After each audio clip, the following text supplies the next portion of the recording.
കഴിഞ്ഞ ദിവസം ബാങ്ക് റോഡിന്റെ വീഡിയോ ഞാൻ ചെയ്തിരുന്നു. അഥവാ കർണക്കാട് മുതൽ റെയിൽവേ സ്റ്റേഷൻ അപ്പുറം വരെയുള്ള പണിയെടുത്ത പുതിയ റോഡിന്റെ വീഡിയോ ചെയ്തിരുന്നു. ഇതിൽ ഞാൻ പെർഫെക്റ്റ് ആണ്, അടിപൊളിയാണ് റോഡ് എന്നൊക്കെ പറഞ്ഞപ്പോ കുറെ ആൾക്കാർ കമന്റ് ബോക്സിൽ നിന്നിട്ട് റോഡിന് കുറെ പ്രശ്നങ്ങൾ ഉണ്ടെന്നും കുറെ പോരായ്മകൾ ഉണ്ടെന്നും ഇവിടെ ഈ മാൻഹോളിന്റെ അവസ്ഥ ഇതൊക്കെ ഉണ്ടാ മാൻഹോളിനൊക്കെ പൊന്തി വന്നിട്ട് വണ്ടി ഇങ്ങനെ തെറിക്കുന്നുണ്ട്, അതൊക്കെ കുറെ ആൾക്കാർ കംപ്ലൈന്റ് പറഞ്ഞിരുന്നു. ഞാൻ അടിപൊളി ഉദ്ദേശിച്ച കാരണം എന്താണെന്നറിയോ?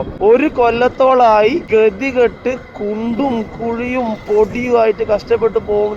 ആ ഒരു അവസ്ഥ വെച്ച് കമ്പയർ ആക്കിയിട്ടാണ് ഞാൻ ഈ റോഡ് അടിപൊളിയായിട്ടുണ്ടെന്ന് പറഞ്ഞത്. ഈ റോഡ് കുറെ സ്ഥലത്ത് താഴ്ചയുണ്ട്, ഒരു കറക്റ്റ് അല്ലാതെ ഇങ്ങനെ ഒരു കുത്തൊക്കെ അങ്ങനത്തൊക്കെ ഉണ്ട്. 100% പെർഫെക്റ്റ് എന്നൊന്നുമില്ല. റോഡിന് കംപ്ലൈന്റുകൾ ഉണ്ട്, പക്ഷെ ആ കഴിഞ്ഞ ഒരു കൊല്ലത്തെ അവസ്ഥ വെച്ച് നോക്കുമ്പോൾ ഇത് ബെറ്റർ ആയിട്ടുണ്ടെന്ന് ഞാൻ ഉദ്ദേശിച്ചത്. നമുക്ക് ഏതായാലും ഈ റോഡ് റെയിൽവേ വരെ ഒന്ന് പോയി നോക്കാം. സീബ്ര ലൈൻസ് കൊടുത്തിട്ടുണ്ട്. ഈ ഒരു ഡ്രെയിനേജ് ഉള്ള ഏരിയ ഉണ്ടല്ലോ, മാൻഹോൾ എല്ലാ സ്ഥലത്തും പൊന്തിക്കെടുക്കുകയാണ്. അതിൽ ഏറ്റവും ഡേഞ്ചർ ആയിട്ടുള്ളത് വിൻടച്ച് ഹോസ്പിറ്റലിന്റെ ഫ്രണ്ടിലുണ്ട്. മാൻഹോൾ ഇങ്ങനെ നല്ലോണം പൊന്തിക്കെടുക്കുന്നുണ്ട്. പിന്നെ ഇത് ട്രാഫിക് ആണ്. ഇവിടെ കോൺക്രീറ്റ് ആണ്, ഇവിടെ ഒന്നും തൊട്ടിട്ടില്ല. ഇത് ഈ റോഡായിട്ട് ഒരു ബന്ധവും ഇല്ലാത്ത പോലെയാണ് കിടക്കുന്നുള്ളത്.